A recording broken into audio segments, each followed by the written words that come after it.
Welcome to the One Wheel Short of a Bicycle podcast, the official Unicycle podcast. I'm your host, Joseph Poole. Now, the unicycling community has different kinds of riding styles and different kinds of unicycles to support those riding styles. So today we're going to take a look into what those different riding styles are and what different kinds of unicycles are best for those different styles. It actually surprised me how many different styles there were. I know a little bit about unicycling, but I did not realize how big of a world the unicycling community is. So let's just jump into it. Right foot, left foot. There's the rollback mount, also the rolling mount. The first one is freestyle. This is the oldest form of unicycling. It's the traditional freestyle riding, and it's just what you think of when you think of unicycling. It's people unicycling down the street or, hopping up onto curbs, just doing their thing. This is where the show really starts to get good. The danger. And this is actually where Alex's true talent lies. One of a kind. In this unicycle. That's not a unicycle, Kevin. That is a suicycle. The next one on our list is comedy, and this is like the classic clown, juggler, and the funny thing looking into it is people will make it look a lot harder than it actually is. Unicycling in and of itself is pretty difficult, but once you get the hang of it, it can be like riding a bike. Yes, I just said that. But I think comedy and unicycling have really gone well together because of the novelty of the unicycle.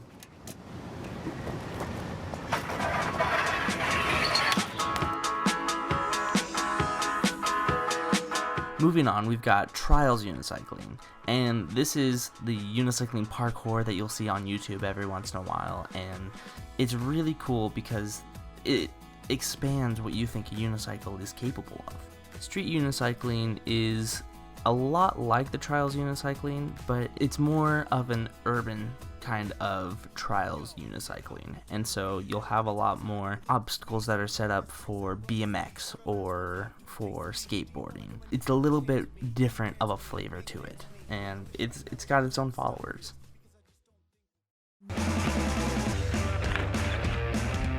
The one that I really want to get into is this next one. It's off-road mountain unicycling, or Muni.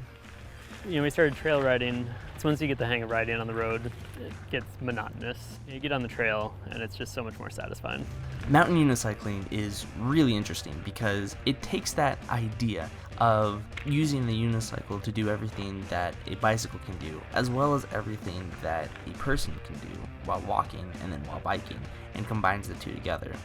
It takes that idea and really stretches it to its limit. You can see the amount of practice that goes into this, and it's really clear to see the amount of skill that is required. You have to practice a lot, just like you would have to do with any other sport, and it looks absolutely amazing.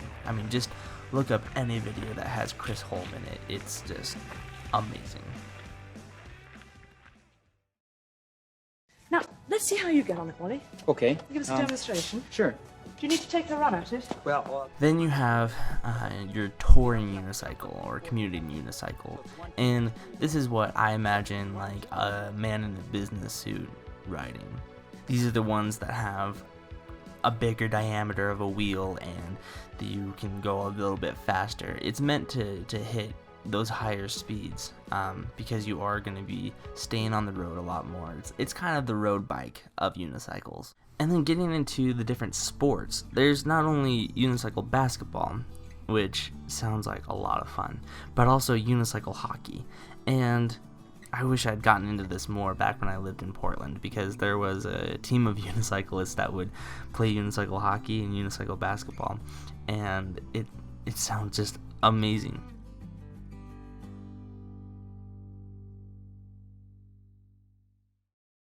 So, for these different styles of unicycling, you need different styles of unicycles.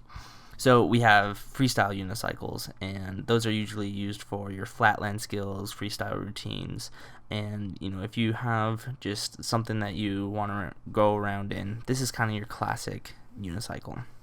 Then you have trials unicycles, and trials unicycles is very similar to the freestyle unicycles, except they're a little bit more well built. They're meant to take a beating. It's like with those BMX bikes that are made specifically for tricks. They want to be built very well so that they'll last. It's the same thing with these unicycles. Mountain unicycles are really cool.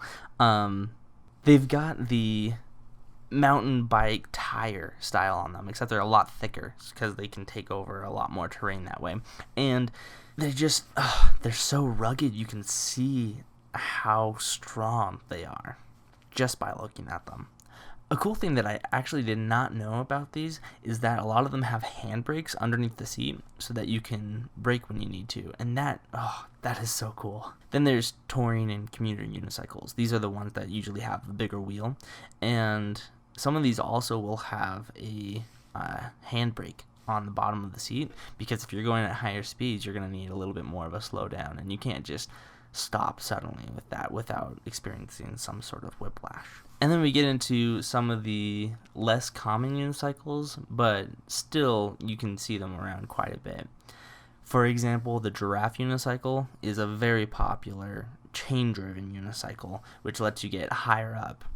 One of the ones that I really want to try is the geared unicycle. Chris Holm makes components for these, and I really want to try it out. It looks like so much fun. Instead of having one turn of your crank for one turn of the wheel, it's one turn of your crank for 2 turns of the wheel. And so you have a 2-to-1 ratio, meaning that you can go a lot faster, and that lets you do some really interesting things that you couldn't really do with just a regular unicycle. And that's kind of the general theme of these lesser known unicycles, is they're made for a specific purpose. Whereas with some of the freestyle unicycles or some of the trials unicycles, you can use them as kind of a general purpose. You can use them for basketball or for hockey or for just commuting if you don't do a ton of commuting on a regular basis. Very similar to the giraffe unicycle is the multi-wheeled unicycles. Those are the ones you'll see that usually have about 3. Because if you have an even number of wheels, then you have to pedal backwards to go forwards, and that sounds like a lot of brain training just for a very specific thing. I mean, don't get me wrong, super cool, but it makes things a lot more complicated too. I'll attach a picture to the show notes. Go to onewheelshort.com if you want to see some of the show notes, and I'll attach a picture of one of those 5-wheeled unicycles, which kind of sounds like an oxymoron. It would be like a pentacycle. If you want a really good time, go to YouTube and look up kangaroo unicycle. These are unicycles that have the pedals both on the same side, so instead of looking like a bike, it's right next to each other, and in order to pedal it forward, you kind of have to hop like a kangaroo in order to make it work. Those things look so strange. One of the more novelty style of unicycles is called the ultimate wheel or the impossible wheel, and those are basically just the wheels and the cranks. So you've got the pedals, you've got the wheel, but nothing else. You don't have the seat, you don't have the shaft, nothing. This is more of a novelty kind of object. You won't be taking this on a mountain or using it to commute or anything, but it is kind of fun to try it out, to show off. And then these last two are, I guess, technically unicycles, but they're not really going to be in our immediate scope for the podcast moving forward. And in my opinion, they're not fully unicycles the way that we think of unicycles. The first one is the self-balancing electric unicycles.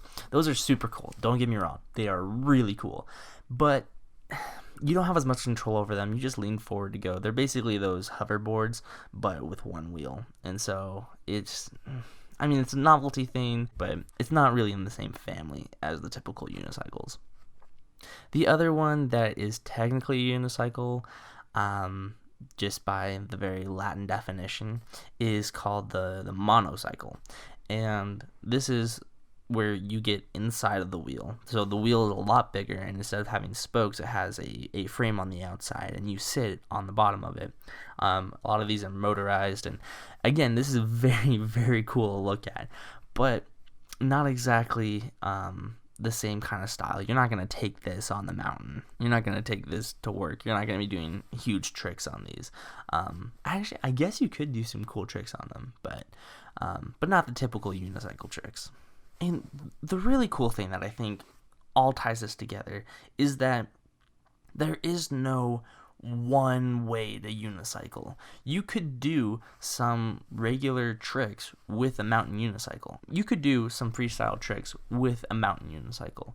And you could technically go on the mountain with a regular freestyle or trial unicycle. But it's kind of like taking a road bike on the mountain or a mountain bike on the road. You can definitely do it, but it's not going to be the same kind of experience.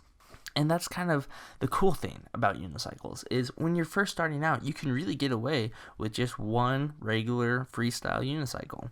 And then when you build up a bit, you can go for a trial unicycle and then build up to either a commuter unicycle or a mountain unicycle as you start to develop the skills and the preferences towards one way or another. Me personally, I actually only have one unicycle right now, and it's a freestyle unicycle. So when me and my wife were getting ready to move for college, my father-in-law, who is this master packer, he was able to pack all of our stuff, everything that we needed, everything that we gave him, into my little tiny Ford Focus. And this thing was tiny, and he stuffed everything in there, all of our clothes and our dishes and everything, and he was even able to fit in my unicycle by taking it off the seat and putting it in. And it was kind of a testament to me how versatile the unicycle is, because the one unicycle that I now have with me here, I can take that and I can actually unicycle to the university that I'm at, or I can go get groceries if I want to. It has such an interesting appeal to it that you don't need to have a specific kind of unicycle to unicycle. You just need to have the patience to learn and $30 for your first investment into a regular unicycle. And when you get better at it, you can grow more inside of the community and be getting bigger and better unicycles. But it really doesn't need all that stuff. You just need the willingness. And that's really the great thing about just unicycling in general, is just how versatile it is, how it fits for each and every one of us. And that's unicycling right there in a nutshell. I hope you enjoyed this episode. If you want to leave a comment on the show, that would be wonderful. Feel free to rate and comment it on whatever podcast application you're using. It means a lot for the show. If you could go to the Unicycle Chat Facebook group. I'm on there. We could chat on there about unicycles, and if you want to leave a message for the show, go to anchor.fm/onewheel. Thanks so much, and you guys have a great day.